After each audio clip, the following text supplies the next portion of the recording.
toda política deportiva implica una inversión. Hay que poner dinero a gente que antes ni siquiera tenía que pagarse la toalla en sus clubes.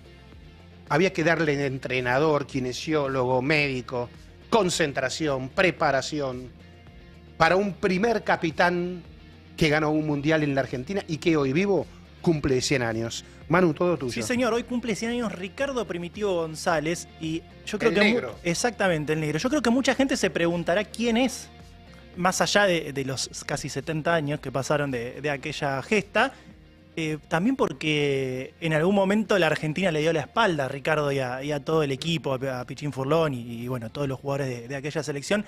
Campeona del mundo de básquet en 1950, ganándole la final a Estados Unidos. No estamos hablando de cualquier cosa y capaz esa historia en Argentina no se conoce tanto. Pero no lo voy a describir, no lo voy a presentar yo a Ricardo Primitivo González, lo va a describir la voz del básquet para mí, Alejandro Pérez, que lo dice de esta manera. De la historia del básquetbol argentino, porque en su época, si la ponemos en contexto, él fue un jugador destacadísimo, admirado a nivel nacional y muy respetado a nivel internacional, donde siempre logró destacarse, donde llevó a la selección argentina, no solo que colaboró decididamente, siendo el segundo máximo goleador de la selección argentina, que logró el Campeonato Mundial de 1950, sino que además fue también hombre importantísimo en las 2 medallas de plata panamericanas en el 51 y en el 55 y que llevó a la Argentina a un magnífico 4º puesto en los Juegos Olímpicos de Helsinki en 1952. Hombre muy importante, muy destacado, que junto a Furlong fueron tal vez las 2 figuras principales de una generación que mantuvo al básquetbol argentino en la élite internacional durante 5 o 6 años, mostrando un nivel altísimo a nivel internacional. Por eso es siempre justo destacar a ese hombre que es fácilmente comparable con la generación dorada. Insisto, si ponemos en contexto de lo que fue ese grupo a mediados del siglo pasado, Ricardo González no tiene nada que envidiarle con su juego, con su actuación, a lo que 50 años después consiguió la reciente generación dorada del básquetbol argentino. Bueno, no lo puede definir mejor Alejandro Pérez. Era el capitán de la primera generación dorada argentina, que muchos no conocimos hasta que fuimos un poco más grandes, ¿no? A pesar de haber jugado al básquet. Remontémonos 2 años antes de ese 1950, Londres 48. Un juego olímpico en medio de la reconstrucción de una Europa que venía de la guerra y al que los argentinos llegaron en barco, se bajaron del barco y se encontraron con manzanas enteras en las que solo había una pared, capaz. Y la comida que habían traído se la daban a la gente, porque la situación era increíble. Allí Argentina juega un partido con Estados Unidos y pierde por 2 puntos, por un doble pierde. Esa fue la base que sentó el precedente en el básquet. Y ahí el Estado, en ese momento el peronismo, descubre que tiene un deporte en el equipo a seguir. Claro, un fútbol que en ese momento estaba en crisis, que no le iba nada bien. Y después un montón de deportistas individuales, boxeadores, golfistas, ¿no? No tenía un deporte de equipo que representara a la nación y que hablara de la unidad. Y al peronismo eso le venía muy bien. Entonces le empezaron a poner un poco de ojo al básquet, aunque hasta ahí era una cosa más lejana. Los campeones del mundo del 50, comandados por el profesor Canavesi, hicieron cosas increíbles para la época. Canavesi recorrió la Argentina entera para armar una preselección. Dividió esa preselección en 3, puso a Ricardo al mando de un grupo, a Pichín Furlón al mando del otro, a Rubén Benigni al mando del otro, y estableció una especie de jerarquía en ese grupo, en el que después fue construyendo la selección que llegó a ese Mundial de 1950 jugado en el Luna Park. Sí, pero es increíble cómo el básquet se anticipa en preparación en muchas cosas al fútbol. Sí. Porque esto que vos decís es Menotti 78. Exactamente. ¿No? Pero estamos hablando del 50. 50. Concentración de un mes en River Plate. Los casados se podían ir a la casa, pero al día siguiente tenían que venir bien tempranito. No había tutía, no había discusión. Cuentan en algún momento en Tiempo Muerto, el documental que les recomiendo Gran porque es documental. espectacular, habla de justamente esta situación. Cuentan cómo se escapaban para fumar los jugadores y se llevaban naranjas y se las pasaban por la cara porque el profe lo solía. Ahí hay algo de Bilardo también, ¿no? Sí, De sí. estar hasta en el detalle más mínimo. Bueno, esa Argentina se preparó. Como pocas veces, tiraban 200 tiros por día, cuenta el negro González, salían a correr, hacían ejercicios físicos, hacían táctica y también hacían teoría de básquet. Una cosa increíble para la época, revolucionaria, por algo Canavesi está en el Salón de la Fama de la FIBA. Y llegó a aquella final con Estados Unidos, en la que Argentina dominó completamente. Pero antes de hablar de esa final, vamos a escuchar a Ale Pérez otra vez hablando del otro Ricardo González, el Ricardo González capitán, el Ricardo González ser humano. Que es un personaje muy querido en el ambiente, muy amigo de sus amigos, realmente era, para el grupo de los campeones del 50, era el gran capitán, era el referente, el líder indiscutido, elegido por sus compañeros como capitán de ese equipo y al que todo el resto de sus compañeros, lamentablemente todos hoy ya fallecidos, le dispensaban un respeto y lo reconocían como el líder de ese grupo y lo que el capitán mandaba, todos obedecían de una manera que era asombrosa, de gente ya anciana y que sin embargo seguía remitiéndose a Ricardo como ese gran capitán que fue en el Mundial del 50. Y después tal vez su mayor logro humano es el que mantiene desde hace más de 70 años que todos los miércoles en el Club Palermo, en el que él brilló como jugador de básquetbol, se siguen reuniendo todos los miércoles a cenar en unos encuentros que él generó y que se mantienen, insisto, más de 70 años después. Y siguen los encuentros, a veces con Ricardo, ya en pocas ocasiones, pero siguen esos encuentros de gente del básquet que se junta en el Club Palermo, que está acá cerca encima, y que son una locura, ¿no? Es que me arrepiento de no haber ido nunca, porque me invitó, hace muchos años hablé con él, hace una X cantidad de años. Me acuerdo que la forma de él de narrar es de una humildad, es de una sencillez y de mucha gracia. Su relato de los encuentros con Perón, Claro. ¿lo tenemos o lo puedo contar? No, contalo. Él no era peronista, el negro González. No, más bien socialista, de Socialista. hecho se define así públicamente. El negro socialista. Entonces, cada vez que se encontraba con Perón, Perón le decía, capitán o Ricardo, no me acuerdo cómo decía, no me dedica un solo triunfo al general, le dice. Al pueblo argentino, general, le decía el negro. Y Perón le guiñaba un ojo como diciéndole, está todo bien. A veces, en esas situaciones de que se apretaba a los deportistas para que le dedicaran el triunfo a Perón, claro, etcétera, etcétera. Yo cuando me entero de este tipo de anécdotas, de complicidades, de intimidades, ¿viste cuando decís, che, la historia la escriben de una manera que no corresponde? Hay que relativizar esa. Exactamente.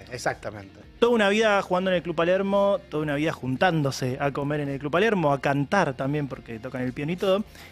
Hoy habló en una entrevista con Clarín, el negro, y mira lo que dice: el club socializa al individuo. Para nosotros el club fue nuestra segunda casa y muchos en el club tuvieron la primera casa donde los respetaron.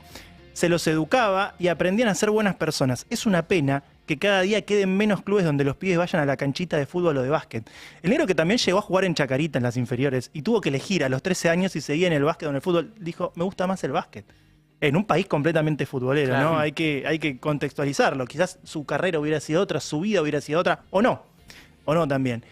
El negro que, por ejemplo, en el 48, en aquellos Juegos Olímpicos, decidió renunciar a su trabajo en un banco para ir. Eso también habla de un deportista de avanzada para la época, que dijo, bueno, yo quiero ir al Juego Olímpico y después veré cuando vuelva a qué trabajo. Y se fue. Fue testigo en el estadio de la medalla de Delfo Cabrera. Sí. Una locura, ¿no? Es historia viva que tiene hoy 100 años, cumple hoy. Y además es una persona que durante toda su carrera siguió ligada al básquet, pese a lo que vamos a contar dentro de un rato, aquella suspensión que le prohibió jugar de por vida. Pero antes de eso vamos a escuchar a Julio Lamas, ex entrenador de la selección de básquet argentina, hablando de esa sensación que producía el negro cuando te lo cruzabas. No lo vi jugar, pero me lo crucé y hablé muchas veces con él. y me impresionó cómo alguien al que le habían prohibido jugar al juego que más le gusta podía seguir amándolo tanto, estar con una sonrisa con las nuevas generaciones y conectarse con tanta facilidad, a pesar de la diferencia generacional. Un ejemplo como jugador y como persona, alguien que hacía más lindo cualquier momento que se compartía, que cuando venía caminando uno ya empezaba a sonreír porque se acordaba la sensación que tenía cuando estaba con él. Qué numerito 100, qué persona linda para haberse cruzado en la vida, Ricardo González. Y el año pasado la Generación Dorada tuvo su homenaje, por obviamente los logros de aquel 2004, y allí estuvo Ricardo González, invitado por ellos, y todas esas bestias del deporte profesional, tipos que jugaron en la NBA, otros que jugaron en Europa y triunfaron, que ganaron una medalla de oro para la Argentina derrotando a Estados Unidos y habiéndolo derrotado también en el Mundial anterior, se acercaron todos con una alegría y una humildad a ese hombre de 100 años, que después lo vamos a escuchar hablando de ese momento, con un respeto que, claro, lo infunde un tipo que es capitán en la vida en general. Por eso, como decía Ale, tipos ya ancianos lo seguían respetando de la misma manera y su palabra sigue teniendo el mismo peso. Y amar a un deporte que te suspendieron, ¿no? Sí. Seguir amando al deporte, no quedarte en vendetta, distanciarte. No, seguir amando al deporte pese a todo. Perdóname, una cosa que a mí, hablando un poquito de lo que pasa detrás de escena también, me llamó la atención cuando Manu empezó a proponer esto, la cantidad y las ganas que todos tenían para hablar de del gran capitán. No sé, sí. Julio Lamas, Alejandro Pérez, que se filmó para mandar. O sea, que todos tenían ganas de expresarse. Y qué importante que el básquet o un deporte respete a sus ídolos. Y respete para atrás. Y mire para atrás y diga un minuto de silencio. Perdóname, en cualquier situación. Por ejemplo, un tema de estos días, que también lo traigo a colación, es no hubo minuto de silencio por Hugo Gatti en la cancha. Y eso también es un detalle que también habla del respeto y la identidad de las cosas. Tal cual. Quiero agradecerle a Juan Milito por el audio de Julio Lamas. Y esto que marca Fede del respeto es algo que en su momento no sucedió. Porque ahí vamos a llegar. Estos jugadores, para que se den una idea, venían de ser campeones mundiales. Doble medalla de plata en Juegos Panamericanos. Habían logrado un cuarto puesto en Helsinki 52. Habían ganado el Campeonato Mundial Universitario con la selección argentina, estos jugadores y algunos más. Pero en el 55 llegó la fusiladora. Y en su búsqueda de perseguir el peronismo hasta en los rincones más chiquitos, armó comisiones investigadoras por todos lados. La 49 le tocó al deporte y le tocó al básquet. En aquella comisión se investigó si estos jugadores habían recibido algún tipo de remuneración, algún tipo de beneficio económico de parte del peronismo. ¿Sabes qué es lo que habían recibido estos jugadores? Un permiso para importar un auto, nada directo. De hecho, en el documental Tiempo Muerto se cuenta, dice Oscar Furlón puso un autito y le dijo, general, necesitamos capaz esto, nos puede servir. Claro, en esa época no había industria automotriz en la Argentina y traer un auto era algo bastante costoso. La mayoría de ellos ni siquiera trajo el auto. Vendió ese permiso para construir la casa, para ayudar a la familia, para acomodar un poco la vida, pero eso les costó una suspensión de por vida. Una suspensión de por vida avalada en ese momento por la Confederación Argentina y avalada por la FIBA. Incluso, aunque hay documentos del presidente de la FIBA en ese momento diciendo que era un delirio lo que se estaba haciendo, la FIBA lo avaló y estos tipos no jugaron más en su vida. Claro, después uno salta y dice, claro, hasta el 2000, 2001, 2004 no hubo una consecución de hechos en el básquet argentino.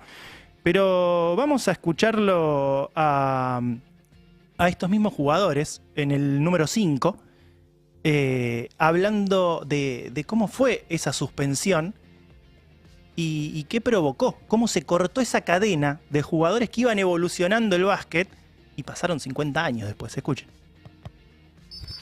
Hace a los jugadores que hubo antes, ¿cierto? Como un Tomás Vío, un Calvo, acá había jugadores muy buenos, es decir que fue una escalera que se llegó a donde llegamos nosotros, que eso desaparece en el año 55 cuando desaparecemos todos. ¿Y usted qué edad tenía cuando lo suspendieron? 25. 25. ¿Y eso fue todo? ¿Se fue a probar afuera? No, porque fue... En realidad la confederación tenía... Le pasó informe a la Federación Internacional. ¿A ningún lado podían jugar entonces? A ningún lugar. No, yo pensé que en el país estaban prohibidos. No. Rotundamente. Qué locura. Qué locura, dice Sí, Manu el Ginóbili. interlocutor es un joven Manu Ginóbili con pelo todavía, Sí. escuchando a estos tipos que, claro, son sus antecesores, pero en el medio hubo un bache tan grande, y esto que marcaban, ¿no? Había jugadores antes de ellos. Y después hasta la creación de la Liga Nacional, los 70, los 80, hasta llegar a la generación dorada, hay un bache muy grande en el deporte. Si uno se pone a imaginar lo que podría haber sido el básquet argentino sin ese corte, ¿no? Es contrafáctico. Quizás no hubiera pasado nada, porque la Argentina no tiene un biotipo fácil para el básquet, pero tal vez hubiera habido otro tipo de desarrollo que costó justamente 50 años. Vamos a escuchar a Emilio Gutiérrez, sociólogo, entrenador de básquet. Estaría hablando en este momento con un audio nuevo si no hubiera fallecido por COVID. Un tipo espectacular para el mundo del básquet, que hizo un montón por el deporte. Hablando de qué hubiera pasado si estos tipos hubieran nacido en Estados Unidos y hubieran hecho todo lo que hicieron. Los Yankees hubieran tenido algunos de estos equipos, hubieran hecho 704 películas más o menos. Los tipos hubieran sido glorias infinitas y eternas en el imaginario popular. Tendría cada uno una estatua, tendría cada uno una gigantografía en la universidad donde hubieran ido, algo que lo recordase. Y esto que decías vos, ese, no pasó todo esto que dice Emilio. Y de hecho pasaron muchos años hasta que se puso una placa en el Luna Park. Sí. Casi 60 años hasta que se puso una placa en el Luna Park hablando de ese torneo. Hasta que la CABLE empezó a dar pelota. Hasta que el deporte argentino, de la mano de Morresi, pidió perdón en nombre del Estado por esta aberración de... Bueno, en el caso de Ricardo, ya era un hombre de 30 y largos, y en el básquet a esa edad, en ese momento, era difícil seguir jugando mucho más, pero había pibes de 20 años, que eran la siguiente generación del básquet argentino, que les cortaron la carrera y nunca más pudieron jugar. Pero Ricardo no tiene rencor en ningún momento con esta situación. Bueno, si lo escuchan en esta entrevista de Clarín, no sé si lo leen, mejor dicho, van a encontrar una persona que dice, no, yo el básquet lo sigo amando, me gusta... Fue mi vida, el club fue mi vida, mis compañeros fueron mi vida. Cuando Ricardo es nombrado para el Salón de la Fama de la FIBA, agradece en un texto muy corto a sus compañeros de equipo y a su club, ¿no? Por delante el equipo, por algo ese capitán siempre tan querido. Vamos a escuchar a Julián Mozo, que le hizo en este momento la anteúltima entrevista, porque hoy salió la última, hablando de, bueno, ¿cómo es encontrarse con un tipo de, en ese momento 99, hoy 100 años, que te habla así del básquet? Volver al estadio mítico donde fue campeón mundial y verlo en las miradas, estar con él, compartir los recuerdos, las anécdotas. Y ahora me parecía que al llegar a los 100 años, que es una cifra increíble, y verlo también, era ir a la casa, estar con él en la intimidad. También son momentos muy especiales. Primero porque estar con una persona de 100 años no es de todos los días, y más con un deportista de élite que tiene un nivel de lucidez, una capacidad física, todavía se mueve por sus propios medios, hace todo, reflexiona, te explica, te cuenta. La verdad que son momentos únicos, son esos momentos que yo al menos atesoro como comunicador, y me parece que estas dos generaciones se unen, ¿no? Con los mismos valores, con la misma pasión, con el mismo profesionalismo, sentido de equipo, una cantidad de valores que por suerte, increíblemente con el tiempo, se mantuvieron.